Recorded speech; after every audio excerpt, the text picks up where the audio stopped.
आप देख रहे हैं इंडिया न्यूज। मैं हूं रचना बंसल। शुरुआत करेंगे इंडिया 100 की। हाथरस केस में डीएसपी पहुंचा के नेतृत्व में सीबीआई ने जांच शुरू की है। सीबीआई ने हत्या, गैंगरेप और SC/ST एक्ट के तहत केस दर्ज किया। सीबीआई एसआईटी से अब तक की जांच रिपोर्ट हैंडओवर ले चुकी है। यूपी सरकार की सिफारिश के 7 दिन बाद सीबीआई ने केस टेकओवर किया। कड़ी सुरक्षा के बीच आज पीड़ित परिवार को लखनऊ लाया जाएगा। कल हाई कोर्ट में इस मामले में सुनवाई है।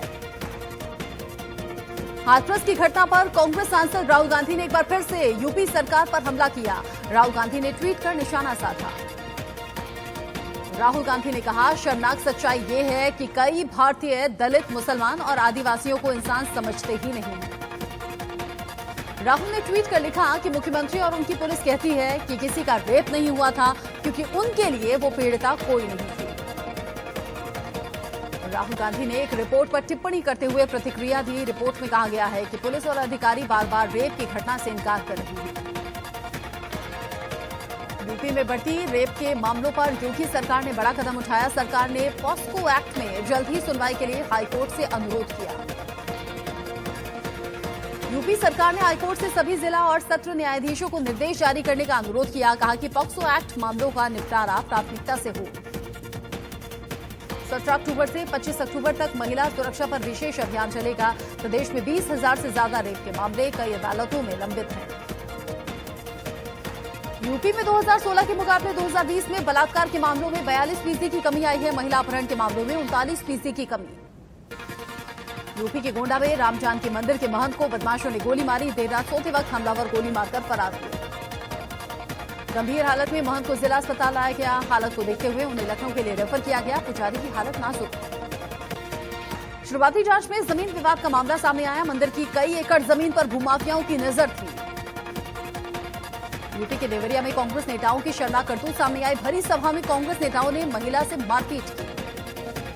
कांग्रेस नेता मुकुंद मणि को टिकट मिलने से महिला नाराज थी। हंगामा करना शुरू किया, जिसके बाद कांग्रेस नेताओं ने महिला के साथ हाथापाई की। देवरिया सदर विधानसभा सीट के लिए उपचुनाव होना है, जिसके लिए कांग्रेस की तरफ से मुकुंद मणि को टिकट मिला। प्रधानमंत्री नरेंद्र मोदी ने स्वामित्व योजना की शुरुआत की। योजना के तहत 1 लाख लोगों को प्रॉपर्टी कार्ड मिला। पीएम मोदी ने 6 राज्यों को 763 गांवों में संपत्ति कार्ड बांटे। पीएम मोदी ने स्वामित्व योजना के लाभार्थियों से बातचीत भी की।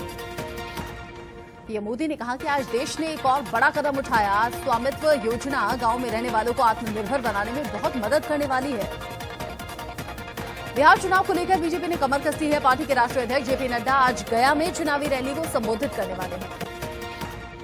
बिहार चुनाव में लेकर बीजेपी की केंद्रीय चुनाव समिति की बैठक हुई। बैठक में पीएम मोदी और गृह मंत्री अमित शाह मौजूद रहे। बिहार चुनाव को लेकर कांग्रेस ने अपने 30 स्टार प्रचारकों की सूची जारी की। सूची में पार्टी अध्यक्ष सोनिया गांधी, राहुल गांधी, शत्रुघ्न सिन्हा भी शामिल हैं। कानून व्यवस्था को लेकर कोलकाता में कांग्रेस ने प्रदर्शन किया। कांग्रेस कार्यकर्ताओं ने राज्य सरकार के खिलाफ जमकर नारेबाजी की। बिगड़ती कानून व्यवस्था को लेकर कांग्रेस के प्रतिनिधिमंडल ने पश्चिम बंगाल के राज्यपाल से मुलाकात की। राज्यपाल को ज्ञापन सौंपा।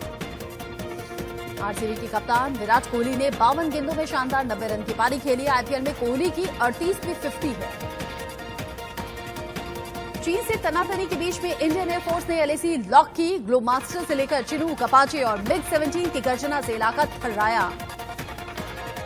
अपाचे हेलीकॉप्टर भी लद्दाख में दिन रात उड़ान भर रहे हैं। इंडियन एयरफोर्स रात में भी पुख्ता तैयारी कर चुकी है।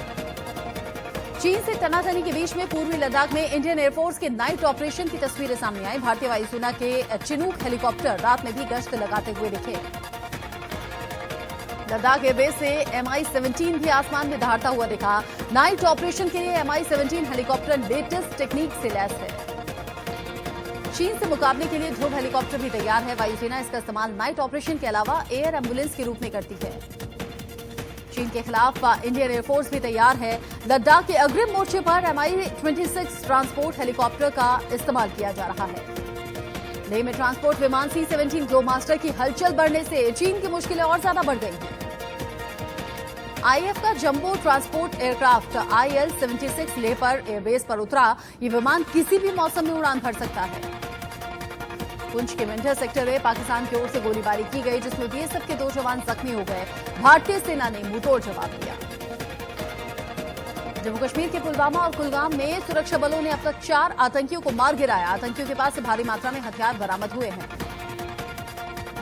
एलएसी को लेकर अमेरिकी विदेश मंत्री ने भारत को एक बड़े खतरे से आगाह किया। कहा, भारत की उत्तरी सीमा पर चीन ने 60,000 सैनिक तैनात किए हैं। आईपीएल सीजन 13 में आज 2 मुकाबले हैं। पहला मुकाबला हैदराबाद और राजस्थान रॉयल्स के बीच में है। दूसरा मुकाबला मुंबई और दिल्ली के बीच।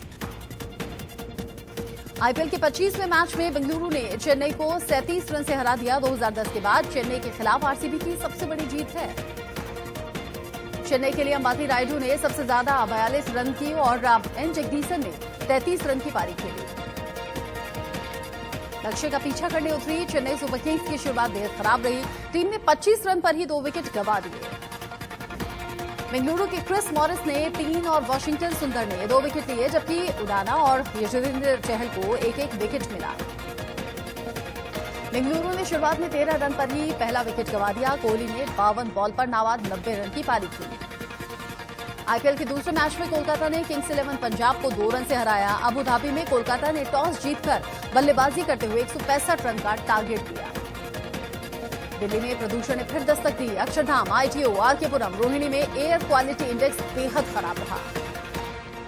आज से पराली पर वायु डिकम्पोजर का छिड़काव होगा। नोएडा में भी हवा की गुणवत्ता बेहद खराब है। कोरोना संकट के बीच में यूपी सरकार ने 19 अक्टूबर से स्कूलों को खोलने की मंजूरी दी। पहले फेज में केवल 9वीं से 12वीं तक के स्कूल खुलेंगे। देश में कोरोना का कहर जारी है। पिछले 24 घंटे में 74,000 से ज्यादा नए मरीज सामने आए हैं। देश में कोरोना से 24 घंटे में 918 मरीजों की मौत हो गई। मरने वालों की कुल तादाद 1,08,000 के पार है। देश में कोरोना के अब तक 70,53,807 केस सामने आए हैं, जबकि 8,67,496 एक्टिव केस हैं।